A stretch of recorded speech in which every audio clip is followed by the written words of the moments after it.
Puji Tuhan, Shalom. Shalom kaum wanita GPD Sahabat Allah yang dikasih oleh Tuhan. Bersyukur buat hari yang Tuhan berikan, kalau kita boleh kembali bersekutu, memuji, memuliakan Tuhan. Walaupun kita terpisah jarak, tapi yakin dan percaya Tuhan ada bersama-sama dengan kita. Amin. Haleluya, kita akan mulai ibadah kita pada sore hari ini. Apapun yang terjadi pada saat ini, yakin dan percaya bahwa Tuhan Yesus selalu baik dalam kehidupan kita. Amin. Haleluya. Terima kasih Tuhan. Haleluya, Yesus.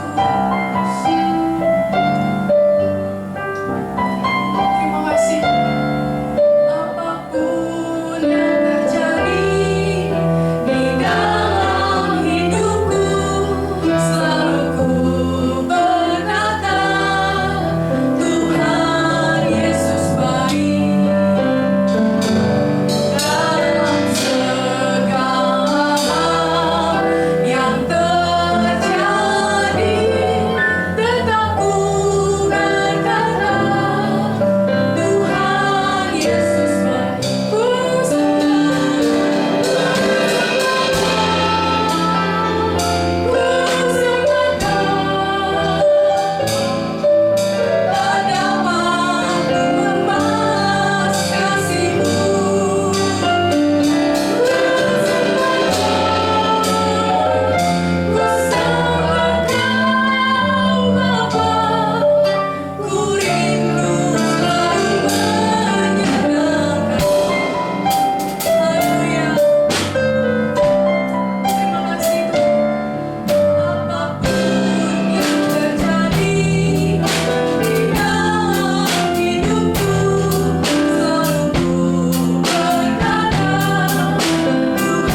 kami pada sore hari ini.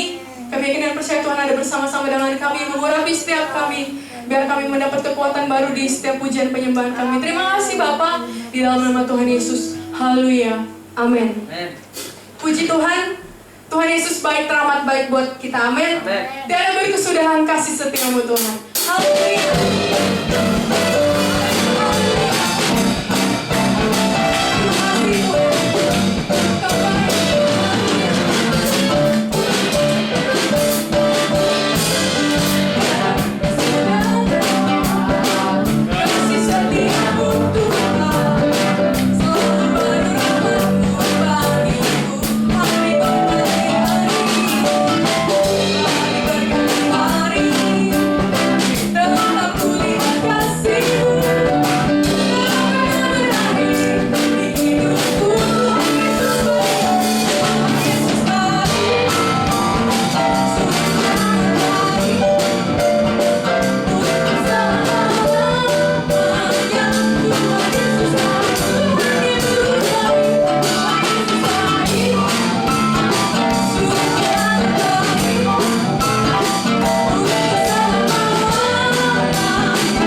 yang baik buat kita. Amin. Kita akan mendengarkan kebenaran firman Tuhan. Mari persiapkan hati pikiran kita yang terbaik. untuk diisi oleh kebenaran firman Tuhan.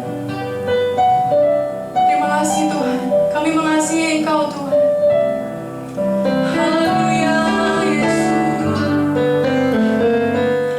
Aku mengasihi Engkau Yesus dengan segenap hatiku. Aku mengasihi Engkau Yesus dengan segenap jiwaku. Ku renungkan firman-Mu. Siang dan malam ku pegang berita-Mu dan ku lakukan. Engkau tahu ya Tuhan, tujuan hidupku hanyalah untuk menyenangkan hati-Mu. Terima kasih Tuhan, kami mengasihi Engkau Yesus. Aku mengasihi Engkau Yesus dengan segenap hatiku.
Haleluya. Aku mengasihi Engkau Yesus dengan segenap jiwaku. Haleluya Tuhan, terima kasih. Terima kasih Tuhan buat kehadiran-Mu dalam pujian penyembahan kami Tuhan. Bapa yang baik, kami mau mendengarkan kebenaran firman Tuhan.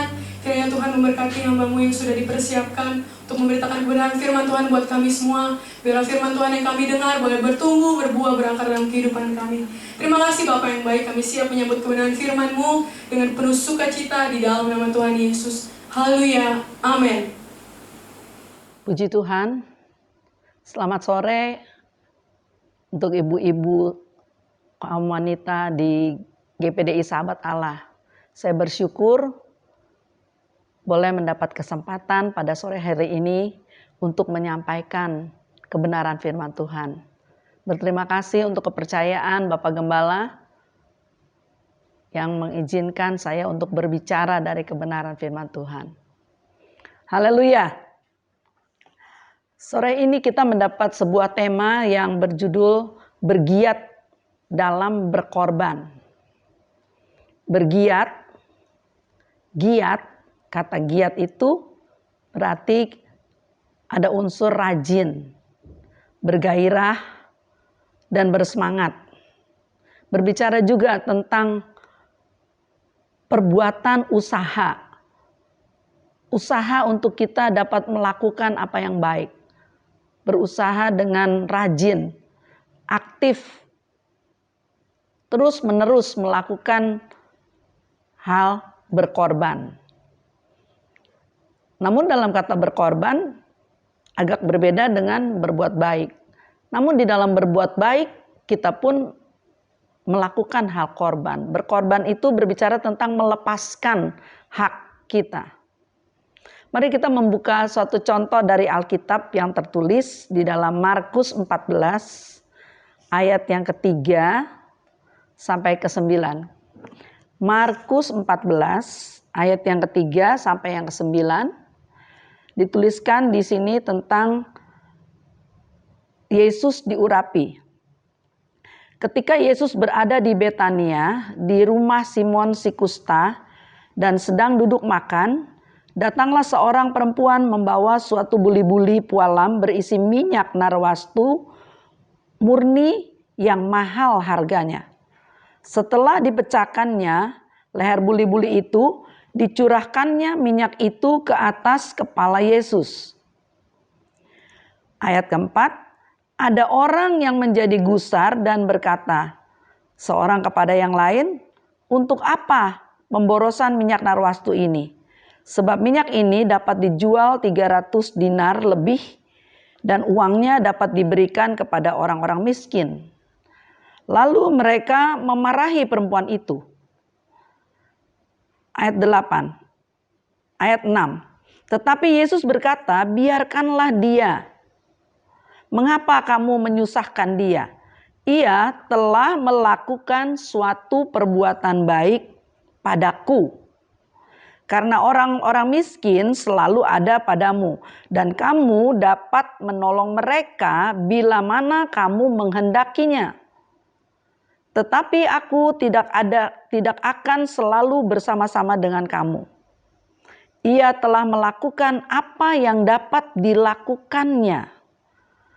Tubuhku telah diminyakinya sebagai persiapan untuk menguburanku. Aku berkata kepadamu, sesungguhnya di mana saja Injil diberitakan di seluruh dunia, apa yang dilakukannya ini akan disebut juga untuk mengingat dia. Dari bacaan kita pada sore hari ini, saya mencatat beberapa hal tentang bagaimana perempuan yang bergiat dalam berkorban. Ya, ketika perempuan ini memecahkan minyak narwastu yang begitu mahal harganya. Ya, jadi tadi saya katakan berkorban itu adalah melepaskan hak, ya. Minyak narwastu yang mahal harganya di sini menunjukkan kepada suatu pengorbanan yang luar biasa dari perempuan ini. Kenapa? Ya, kenapa kita mau? Kenapa kita rela berkorban? Kenapa perempuan ini mau memberikan yang mahal itu untuk Yesus? Tentu ada alasannya, ada dasarnya. Ya, karena kita percaya perempuan ini juga telah mengalami hal yang luar biasa bersama-sama dengan Yesus. Gak mungkin kita mau memberikan sesuatu kepada seseorang kalau kita tidak punya pengalaman dengan orang itu. Nah, ini dikatakan perempuan ini berbuat baik kepadaku, kata Yesus. Di ayat keempat, ketika ada orang-orang yang mau berbuat baik, ketika ada orang-orang yang mau berkorban. Ayat keempat dari pembacaan kita ada saja orang yang gusar dan berkata seolah-olah perbuatan perempuan ini adalah suatu pemborosan. Ya, berkorban itu suatu pemborosan. Namun apa yang Yesus katakan? Yesus berkata, biarkanlah dia. Ya, karena dia melakukan apa yang dapat dilakukannya. Ayat ke-8. Jadi buat catatan kepada kita. Dalam hal kita berkorban, dalam kita melepaskan hak kita juga, Tuhan tidak minta kepada kita apa yang kita tidak dapat lakukan. Tapi Yesus catat di sini, ia telah melakukan apa yang dapat ia lakukan. Ini di catatan saya juga saya catat seperti itu ya. Dari ayat ke-6 dan ke-7. Giat berkorban karena Yesus. Karena kita mengasihi Yesus. Karena kita tahu Yesus telah memberikan dirinya. Yesus sendiri adalah contoh korban yang terbesar. Dia mengosongkan dirinya. Ya, dia memberikan hidupnya. Dia Allah, mau menjadi serupa dengan manusia. Padahal pada awalnya manusia diciptakan serupa dan segambar dengan Allah. Namun apa yang terjadi? Ada perusakan, ada dosa. Pertanyaannya, maukah kita bergiat dalam berkorban? Mari kita kembali melihat Markus 14 ayat yang ke-7, dituliskan di sini, bergiat berkorban adalah melakukan apa yang dapat kita lakukan. Yang bergiat berkorban tidak akan dilupakan oleh Tuhan. Bahkan akan terus diingat. Dari bacaan kita ini kita melihat, kalau kita membandingkan bacaan-bacaan kita dari Markus 14 ini juga tertulis di dalam Injil-Injil yang lain. Ya, di dalam Injil Matius 26, coba kita balik ke belakang sebentar, Injil Matius 26 juga dicatatkan tentang tulisan ini. Namun di sini saya menggarisbawahi Matius 26 ayat yang ke-10. Ini tulisan yang sama, cerita yang sama, peristiwa yang sama. Tapi di ayat 10 di sini dicatatkan, tetapi Yesus mengetahui pikiran mereka. Ya. Jadi ketika kita mau berkorban, Tuhan juga menyelidiki pikiran kita. Apakah ada hal-hal di balik korban itu, apakah kita berkorban dengan bersungguh-sungguh? Namun kalau tema ini diberikan kepada kita bergiat dalam berkorban, khususnya pada hari-hari ini, di masa pandemi, di masa kesukaran dari bangsa di mana kita ada, ya, tidak mudah. Namun kita mau belajar terus melakukan apa yang baik. Karena di dalam suratan Efesus, suratan Rasul Paulus kepada jemaat di Efesus dikatakan, kita ini buatan Allah, diciptakan dalam Kristus Yesus untuk melakukan pekerjaan baik. Dan Ia mau kita ada di dalamnya, di dalam perbuatan baik itu. Jadi hal bergiat dalam berkorban itu adalah sesuatu kehendak Allah. Mari kita melakukannya. Mari kita berusaha, berlatih untuk terus melakukan yang baik, karena Tuhan mau kita ada di dalam perbuatan-perbuatan yang baik. Salah satunya berkorban, melepaskan hak kita, bukan memikirkan lagi kepentingan pribadi kita, tapi memikirkan keadaan-keadaan orang lain yang membutuhkannya. Sebagaimana tertulis juga di dalam Matius 5 ayat yang ke-16. Ini ayat yang sering kali kita juga belajar, kita tahu, kita mengerti. Di dalam Matius 5, di sini dituliskan tentang garam dunia dan terang dunia. Namun kita baca ayat yang ke-16. Demikianlah hendaknya terangmu bercahaya di depan orang, supaya mereka melihat perbuatanmu yang baik dan memuliakan Bapamu di surga. Ini tujuannya. Ya, jadi biarlah kemuliaan itu kita berikan kepada Tuhan. Ketika kita melakukan perbuatan yang baik, itu bukan mencari nama baik, bukan menjadi suatu nama baik kita. Nama baik kita udah pasti jadi baik. Tetapi tujuan yang utama adalah supaya Bapa kita dipermuliakan. Supaya kita mengagungkan, meninggikan nama Tuhan. Kelakuan hidup kita, perbuatan-perbuatan kita yang baik, itu akan dicatatkan oleh Tuhan. Akan dikenal. Namun kita tidak mencari kemuliaan untuk diri kita sendiri. Tetapi tujuan kita adalah supaya Bapa di surga dipermuliakan. Mari saudara, banyak macam-macam korban. Di dalam perjanjian lama kita tahu banyak hal-hal tentang korban-korban. Tapi kita sudah sampai pada perjanjian baru. Dan korban yang terbesar yang tadi saya sudah katakan, Yesus sendiri adalah korban yang terbesar. Dia memberi teladan kepada kita. Dia mengosongkan dirinya. Kalau boleh saya bacakan kembali dalam Filipi pasal 2. Ya, di sana tentang pada waktu Yesus menjadikan dirinya sama dengan manusia.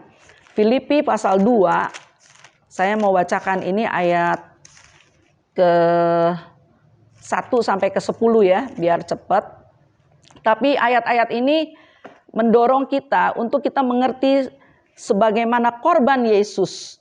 Demikianlah kita mau memberikan hidup kita sebagai korban yang hidup. Ya, serahkanlah hidup kita menjadi suatu korban persembahan yang hidup, yang berkenan kepada Tuhan. Di dalam Filipi pasal 2 ini saya bacakan ayat yang ke-1 ya. Jadi karena dalam Kristus ada nasihat, ada penghiburan kasih, ada persekutuan roh, ada kasih mesra dan belas kasihan. Karena itu sempurnakanlah sukacitaku dengan ini. Hendaklah kamu sehati sepikir dalam satu kasih, satu jiwa, satu tujuan, dengan tidak mencari kepentingan sendiri atau puji-pujian yang sia-sia. Sebaliknya hendaklah dengan rendah hati yang seorang menganggap yang lain lebih utama daripada dirinya sendiri.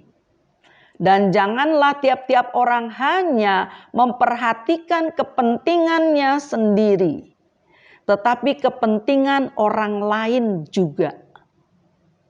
Kenapa kita mau berkorban? Karena kita memikirkan kepentingan orang lain. Banyak orang yang hari-hari ini hidup dalam kesesakan, hidup dalam kekurangan. Tapi mari kita mau bergiat melakukan apa yang baik yang dapat kita berikan untuk membawa kemuliaan bagi nama Tuhan. Saya lanjutkan dalam ayat yang kelima dari Filipi 2. Dikatakan, hendaklah kamu dalam hidupmu bersama menaruh pikiran dan perasaan yang terdapat juga dalam Kristus Yesus, yang walaupun dalam rupa Allah tidak menganggap kesetaraan dengan Allah itu sebagai milik yang harus dipertahankan, melainkan telah mengosongkan dirinya dan mengambil rupa seorang hamba dan menjadi sama dengan manusia. Dan dalam keadaan sebagaimana manusia, ia telah merendahkan dirinya dan taat sampai mati, bahkan sampai mati di kayu salib.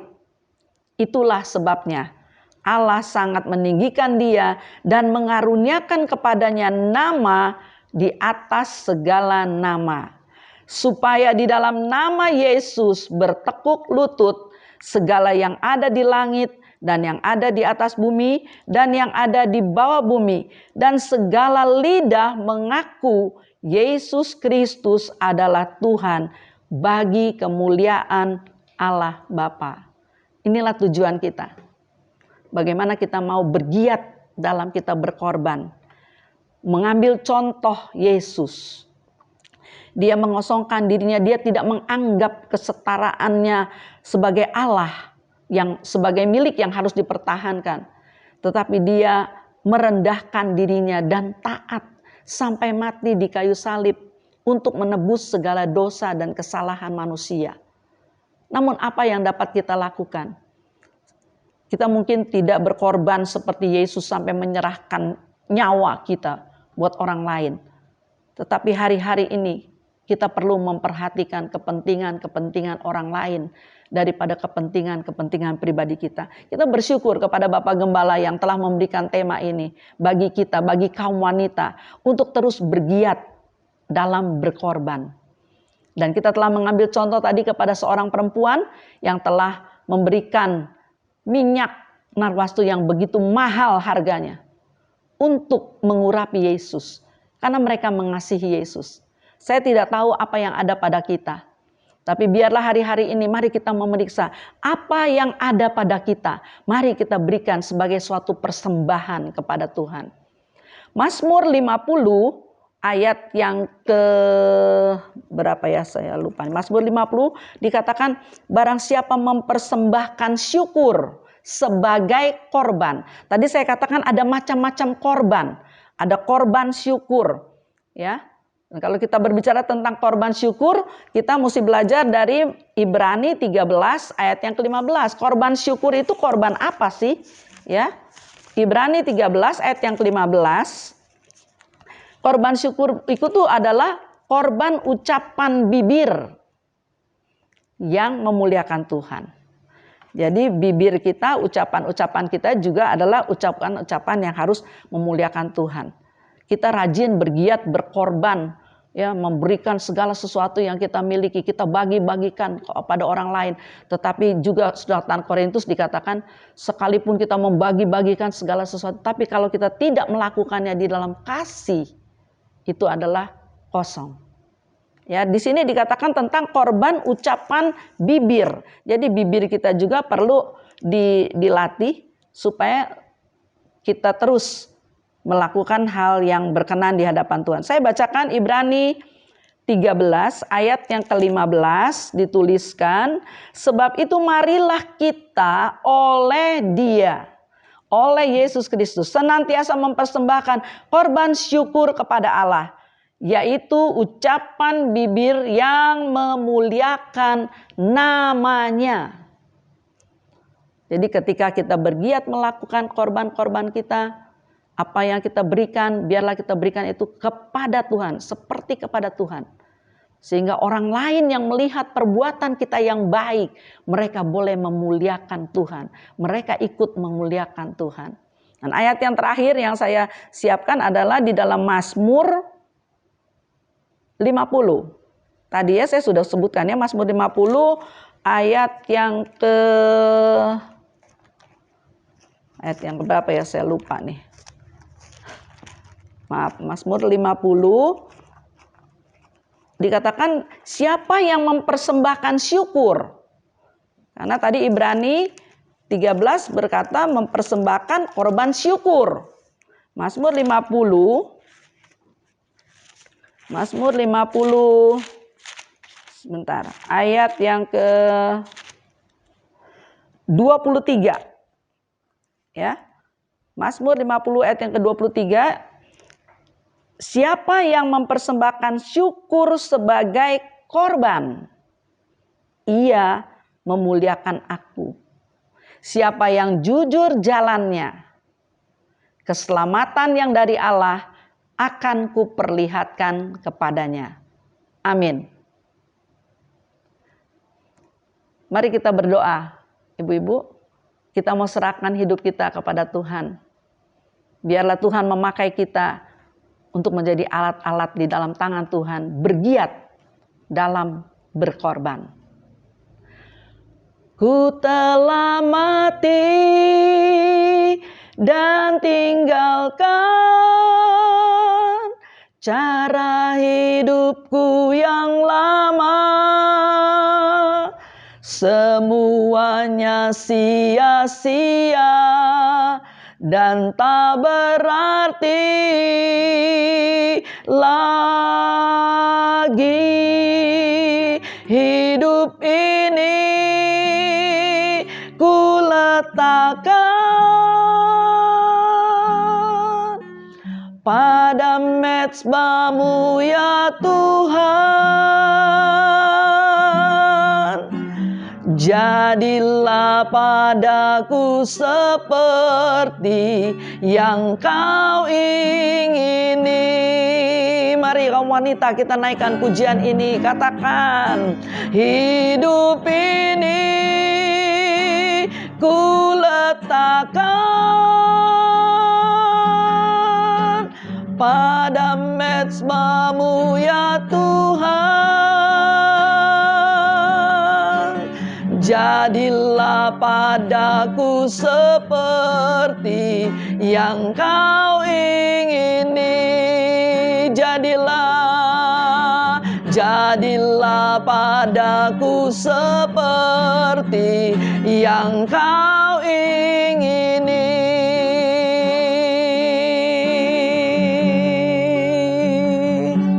Inilah doa dan pengharapan kami ya Bapa. Bersama-sama dengan kaum wanita yang ada di Sahabat Allah, kami berdoa, kami persembahkan hidup kami lagi kepadamu. Kami persembahkan segenap kehidupan kami, tubuh, jiwa, roh kami untuk dipakai menjadi alat kebenaran di dalam tangan Tuhan. Ampuni kami Tuhan ketika lidah bibir kami berkata-kata yang tidak sesuai dengan firman-Mu. Tuhan ampuni kami. Namun mulai saat ini Tuhan, biarlah kehidupan kami boleh pakai untuk kami bergiat dalam kami melakukan hal-hal yang baik. Sekalipun kami harus berkorban, kami harus memberikan apa yang ada pada kami, yaitu hidup kami, waktu kami Tuhan. Apapun yang ada pada kami mau berikan sebagai suatu persembahan syukur kami kepada Tuhan. Dan biarlah kami boleh memuliakan Tuhan lewat semuanya. Berkati kaum wanita, sahabat Allah Tuhan. Di dalam segala sesuatu yang dikerjakan pada hari-hari ini, kami percaya Tuhan telah memberkati kami. Dan biarlah kami juga boleh memberkati orang-orang lain yang ada di sekitar kami. Biarlah kami juga boleh membawakan korban pujian, korban syukur, korban-korban lain yang harus kami bawa. Kami mau serahkan itu di dalam tangan Tuhan supaya mendatangkan kemuliaan bagi Tuhan. Berkati pengurus wanita ya Tuhan, berkati Bapak Gembala kami juga. Berkati Ibu Gembala kami, supaya di dalam segala sesuatu yang kami lakukan bersama-sama, semua mendatangkan kepujian bagi nama Tuhan. Dalam nama Yesus, hamba-Mu berdoa dan mengucap syukur. Haleluya, amin. Puji Tuhan ibu-ibu, kita akan bertemu lagi di ibadah online bulan depan. Kiranya ibu-ibu terus dalam perlindungan Tuhan, tetap jaga kesehatan. Kiranya Tuhan Yesus memberkati kita semua. Kita akan tutup ibadah kita pada sore ini.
Terima kasih Tuhan, karena Engkau tumpangkan tangan-Mu dan berkatilah kami.